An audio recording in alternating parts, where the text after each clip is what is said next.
आपको डराते थे, धमकाते थे, आपको वोट डालने से रोकते थे।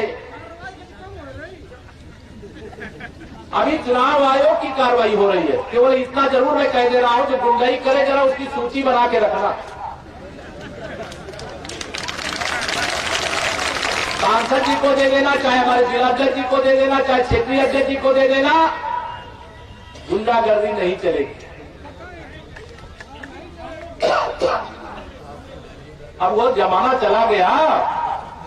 अब अखिलेश यादव जी की नहीं, योगी आदित्यनाथ जी के नेतृत्व वाली सरकार है उत्तर प्रदेश। इसलिए आप सब लोगों से यहां पर आज मेरा इतना ही निवेदन है। आज तारीख 1 है, 1 दिसंबर।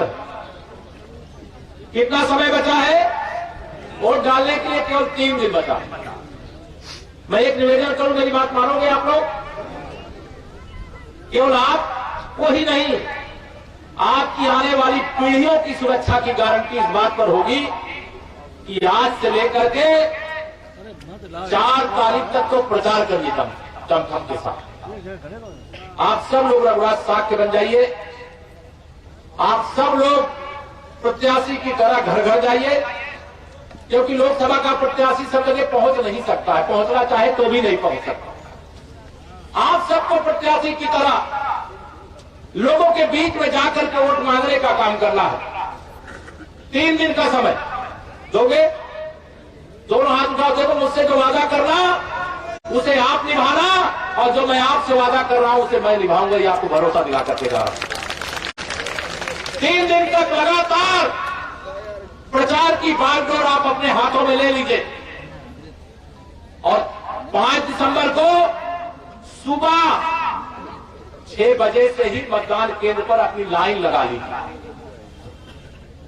वोट डालने के लिए लाइन लगाना पड़ता है ना। सुबह 6 बजे से ही पहले मतदान करेंगे, बाद में जलपान करेंगे।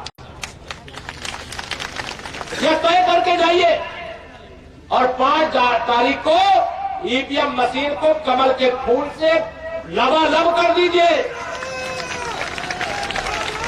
और जसवंत नगर के विकास की गारंटी डबल इंजन सरकार। केंद्र में रघुराज जी पहुंच जाएंगे, कठेरिया जी अभी थे ही आपके सामने। मतलब देश की सरकार के खजाने की चाबी, प्रदेश के सरकार के खजाने की चाबी आपके पास होगी। 5 दिसंबर को भारी मतदान करिए। अगर 65% वोट सैफई परिवार के खिलाफ है, ये जसवंत नगर कैसे जीत सकते हैं? मैनपुरी कैसे जीत सकते हैं? ये तो पिछली बार पूरा मैनपुरी जिला हार करके लगभग आए थे, जब हमारे वरिष्ठ नेताओं ने प्रचार नहीं किया था। और अब तो यहां पूरा प्रचार के लिए आपके दरवाजे पर भी आ नहीं पाए थे हम लोग जसवंत नगर में उस समय, लेकिन आज आए हैं आपसे प्रार्थना करने के लिए। यहां पर लोकसभा के चुनाव से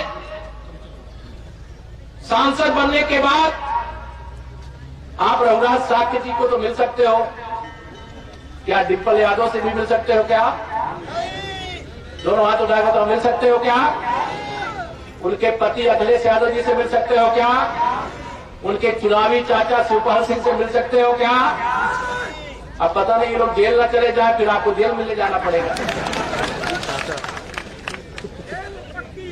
इसलिए आप ऐसे व्यक्ति को अपना सांसद बनाइए, ऐसे व्यक्ति को अपना आशीर्वाद दीजिए जो आपकी सेवा में आज भी है, कल भी रहेगा, परसों भी रहेगा। और देश की प्रदेश की दोनों सरकार आपकी सेवा में समर्पित रहेगी। भ्रष्टाचार मुक्त जसवंत नगर विधानसभा मैनपुरी लोकसभा को बनाएंगे। मैं तो सुन करके हैरान हूं। अभी मैनपुरी में ही था मैं, आज 3 कार्यक्रम वहां से भी करके कल भी कार्यक्रम था। कैसा आतंक, मतलब जैसे कोई शेर के सामने कोई बकरी खड़ी हो और शेर को देख करके उसको डर लगता रहता हो, वैसे मैनपुरी लोकसभा की हालत बना करके इस परिवार ने रखी थी। इस परिवार की गुंडागर्दी को आप सैफई यानी मैनपुरी लोकसभा से खत्म करोगे, पूरे उत्तर प्रदेश से तो हम लोग खत्म कर ही दिए हैं। ये 400 सीटें, 4 चुनाव हार चुके, ध्यान रखना। 2014 का लोकसभा, 2017 का विधानसभा, 2019 का लोकसभा, और 2019 में तो बहन मायावती जी का आशीर्वाद था इनको, था कि नहीं था? इस बार तो नहीं है ना। और 2019 और 2022 का भी विधानसभा चुनाव, जिसमें श्री अखिलेश जी कह रहे थे हम 400 सीटें जीत रहे हैं। सुन रहे कि नहीं सुन रहे थे आप लोग? लेकिन जनता तो सब समझती है। कल यहां पे मैं अभी मेरे पत्रकार मित्र ने पूछा, एक उन्होंने कहा कि प्रोफेसर राम गोपाल यादव जी कह रहे हैं भाजपा वाले गुंडे हैं। मैंने कहा भाजपा वाले गुंडे ही करते हैं, कभी सुना है क्या आपने? हम निष्पक्ष कार्रवाई करते हैं, हम लोग न्यायवादी सरकार चलाते हैं, हम गरीब के जीवन में खुशहाली लाते हैं, किसान के जीवन में खुशहाली लाने वाले काम करते हैं। अब ऐसी कोई सरकार नहीं है जो पैसा देकर के नौकरी देती है। अब उत्तर प्रदेश में प्रतिभा के आधार पर लोगों को नौकरी मिलती है। माननीय मुख्यमंत्री जी ने कह दिया कि शिवपाल सिंह यादव जी तो पेंडुलम की तरह है, फुटबॉल की तरह है। कहा था तो श्री अखिलेश यादव जी ज्ञान देने लगे तो उन्होंने फिजिक्स नहीं पढ़ी है। तो मैंने कहा श्री अखिलेश यादव जी आप क्या फिजिक्स के प्रोफेसर हो क्या? माननीय मुख्यमंत्री जी ने जो कहा है वही कहा है जो आपने किया है। मैं एकदम यह बात मैं गलत तो नहीं कह रहा हूं। यह तो ऐसे पुत्र रहे हैं जो अपने पिता के, अब वो नहीं है, उनके बारे में कहना नहीं चाहता, लेकिन जो अपने पिता का नहीं हो सकता, जो अपने चाचा का नहीं हो सकता, अपने भाई धर्मेंद्र यादव को भेज दिया आजमगढ़, अभी 1 घंटे के लिए प्रचार करने नहीं गया बंदा, और आज गली गली घूम रहे हैं, वोट दे दो, बगला भगत बन रहे हैं। आज आप वोट मांगने के लिए हाथ जोड़ करके गली गली घूम रहे हैं। ये कभी हाथ जोड़ करके वोट मांगते थे क्या? वोट दे देना बूथ में, जब तक तुम्हारा वोट पड़ गया तुम वापस चल जाओ, यही कहते थे, कहते थे। लेकिन अब ऐसा नहीं होगा।